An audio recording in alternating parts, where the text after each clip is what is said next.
Përshëndetje miq, uroj të jeni mirë dhe mirë se erdhët në kanalin tim. Për ju që më dëgjoni për herë të parë, unë jam Andalina nga sofra ime dhe çdo ditë ndaj me ju receta të cilat i përgatis për familjen time. Sot kam përgatitur një ëmbëlsirë të shëndetshme, pa sheqer dhe pa miell, përgatitet shumë shpejt.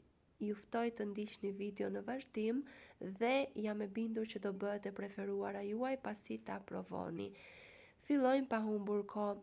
Në blender do shtojmë 2 mollë të cilat fillimisht i kemi pastruar nga lëkura dhe i kemi ndarë në copa.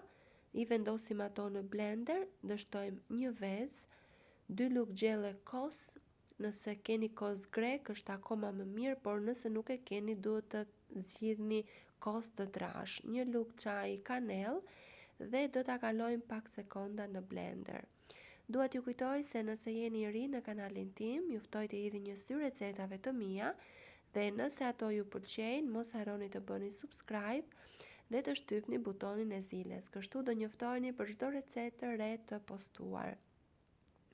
Pasi masa është gati, e vendosim atë në tavën e pjekjes. Mund të përdorni një tavë të madhe ose tava të vogla, si në rastin tim, dhe do ta pjekim në furrë të ngrohur në 180 gradë për 20 minuta. Dhe ky është rezultati pas pjekjes, ka një shije dhe një aromë fantastike.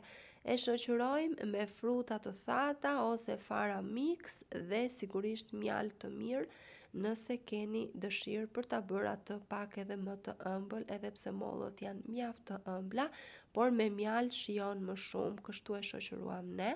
Siç e patër, ëmbëlsirë më të shëndetshme dhe të më të thjeshtë nuk besoj se ka apo jo. Si ju duket si recetë, për të më mbështetur, mos harroni të bëni like dhe të lini përshtypjen tuaj në koment. Do doja shumë të mësoja se nga cili vend i Shqipërisë apo i botës më ndiqni.